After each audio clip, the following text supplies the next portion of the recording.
Homilía 18. Acerca de la traición de Judas, por San Juan Crisóstomo.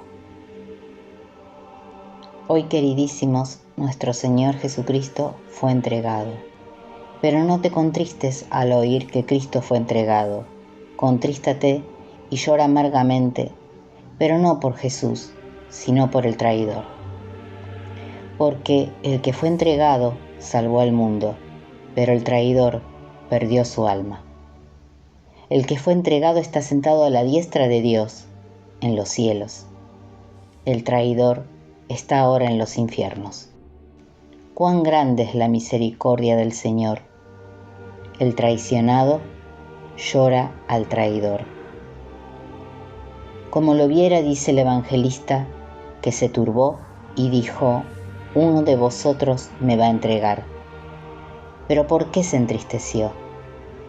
Para al mismo tiempo mostrar su amor y enseñarnos que siempre debemos llorar, no al que sufre un mal, sino al que lo hace. Porque es peor esto que aquello. Más aún, sufrir un mal no es malo. Padecer el mal no es algo malo, sino hacer el mal. Porque padecer el mal nos gana el cielo, pero hacer el mal es causa de castigo y condenación. Por esto con frecuencia insisto en mis discursos a fin de arrancar el tumor de la ira y contener su ímpetu, para que aquel que viene a hacer oración se acerque sin ira. Cristo nos exhortó a esto no únicamente en bien de los enemigos, sino para bien de nosotros, los que perdonamos las ofensas. Porque más es lo que recibes que lo que das. Cuando quitas la ira contra tu enemigo, me dirás: ¿cómo es eso de que mayor es lo que recibo que lo que doy? Bueno, si tú perdonas a tu enemigo, a ti se te perdonan los pecados que has hecho contra Dios, porque estos insanables son y no merecen venia, mientras que aquellos obtienen perdón y descanso de ellos.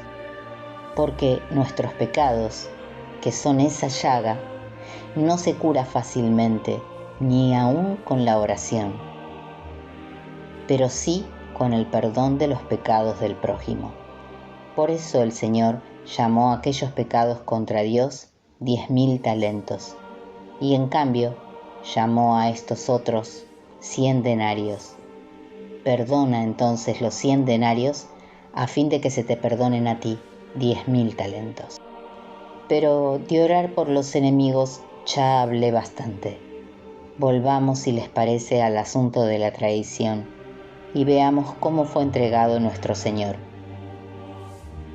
Entonces se fue uno de los 12, llamado Judas Iscariote, a los príncipes de los sacerdotes y les dijo: ¿qué me dais y yo os lo entrego? Parece claro esto que se ha dicho y que ya nada se sobreentiende.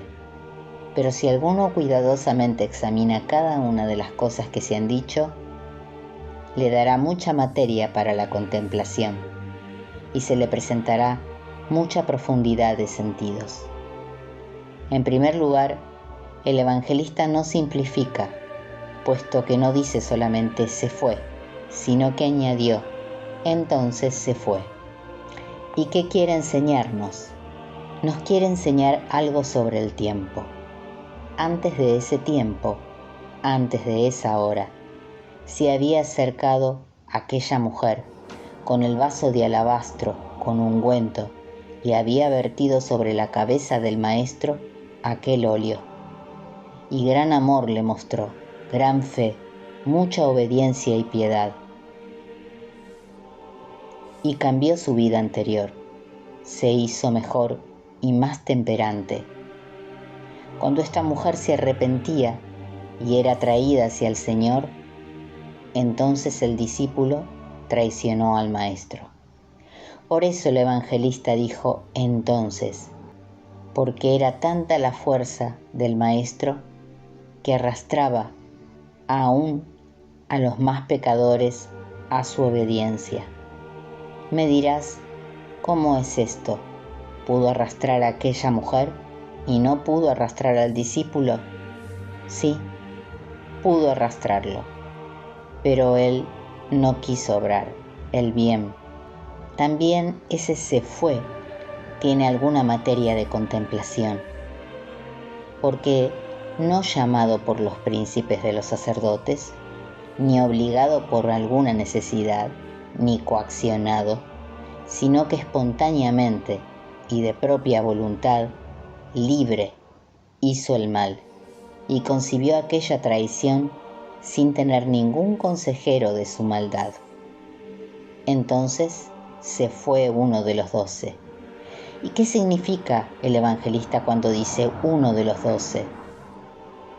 El decir uno de los 12 muestra que fue algo terrible, porque había otros discípulos del Señor, incluso hasta el número de 70, pero estos estaban como en un segundo lugar y no disfrutaban del gran honor y no participaban de la gran confianza ni de los grandes misterios como los 12. Así pues, para que entiendas que no fue un simple discípulo el que le traicionó, sino uno de aquellos aprobadísimos, uno de los 12. Se fue entonces Judas Iscariote a los príncipes de los sacerdotes y les dijo: ¿qué me queréis dar? Y yo os lo entregaré. Palabra execrable. ¿Cómo pudo salir de su boca? ¿Cómo pudo mover la lengua? ¿Cómo no se entorpeció todo el cuerpo? Oh necedad, oh avaricia, tantos males engendró, porque con el anhelo de aquella avaricia fue que entregó al Maestro.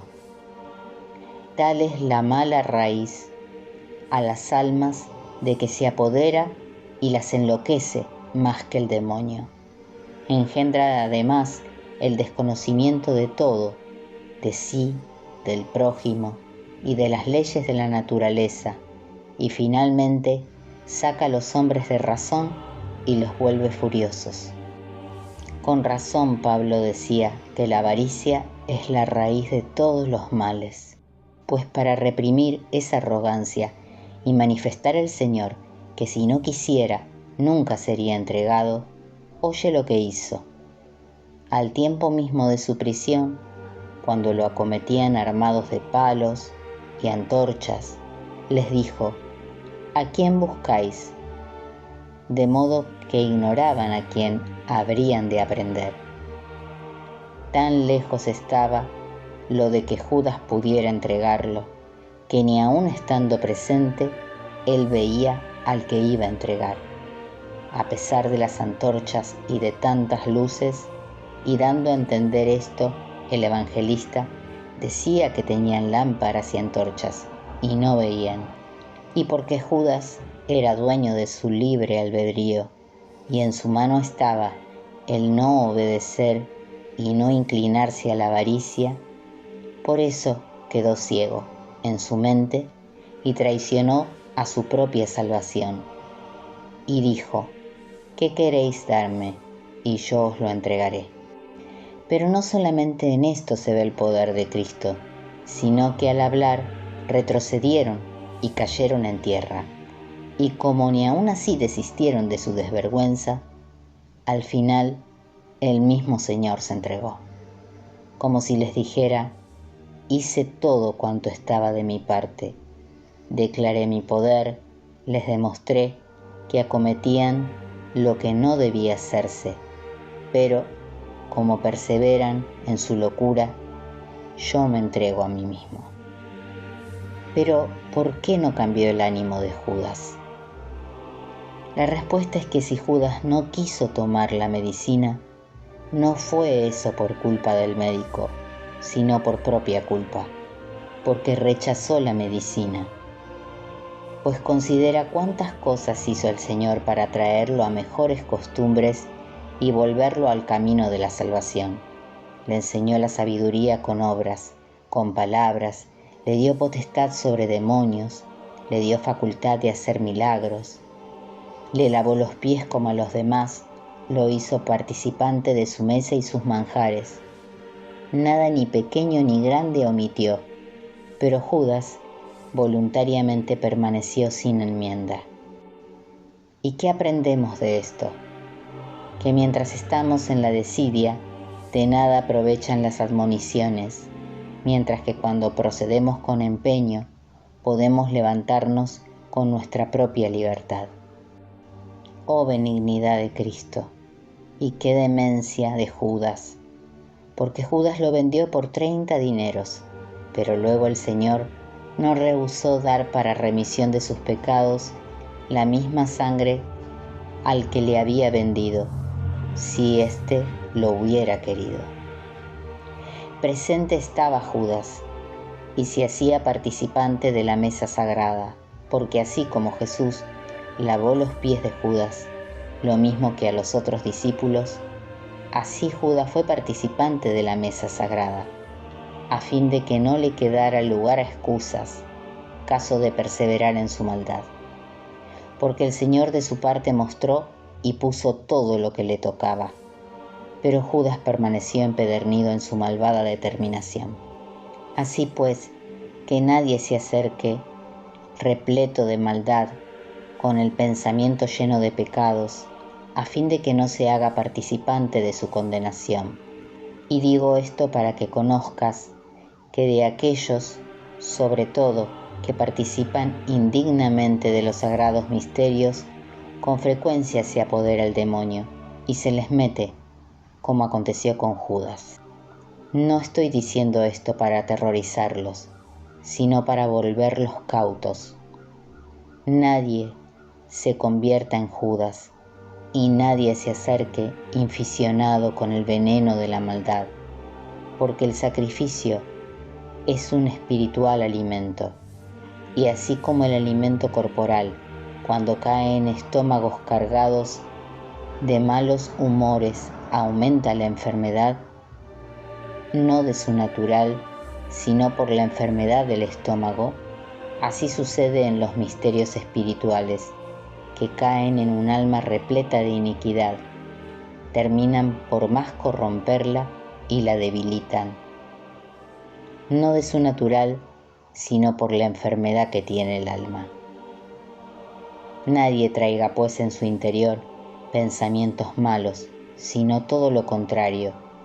Purifiquemos la mente, puesto que nos acercamos a un sacrificio limpio, santifiquémonos con el alma, cosa que puede hacerse en un solo día. ¿Cómo y de qué manera? Si algo tienes contra tu enemigo, depón la ira, cura esa llaga y acaba con la enemistad para que alcances confortamiento en la mesa sagrada, porque te acercas a un sacrificio venerado y santo. Reverencia lo que está en la oblación. Yace ahí Cristo muerto. ¿Muerto por qué motivo? Para hacer las paces entre el cielo y la tierra, y hacerte amigo de los ángeles y reconciliarte con el Señor de todos. Yo te digo que si no perdonas a tu enemigo, no lo dañas a él, sino que tú mismo te dañas, porque muchas veces has ofendido a Cristo en esta vida y te has vuelto indigno de perdón, puesto que no hay cosa que más aborrezca a Dios que a un hombre que no sabe olvidar las injurias, a un corazón hinchado y un ánimo inflamado en ira. Porque oye lo que dice: si vas a presentar tu ofrenda ante el altar y te acuerdas que tu hermano tiene algo contra ti, deja la ofrenda delante del altar. Ve primero, reconcíliate con tu hermano, luego vuelves y presenta tu ofrenda. Debes perdonar porque este sacrificio fue establecido para conservar la paz con tu hermano. Y si tú no haces la paz, en vano participas del sacrificio. Bienaventurados los pacíficos, porque serán llamados hijos de Dios. Acordémonos, pues, queridísimos, constantemente de estas palabras y del ósculo santo y el abrazo temible que nos damos mutuamente. Esto entrelaza nuestras almas y hace que todos seamos un mismo cuerpo, puesto que todos participamos de un mismo cuerpo. formemos todos un solo y mismo cuerpo, no mezclando nuestros cuerpos, sino uniendo las almas con el vínculo de mutua caridad. Y así podremos gozar de esta mesa con entera confianza. Acerquémonos con mansedumbre y modestia a la mesa de Cristo, en la cual sea al Padre la gloria, el honor y el poder juntamente con el Espíritu Santo, ahora y siempre, y por los siglos de los siglos. Amén.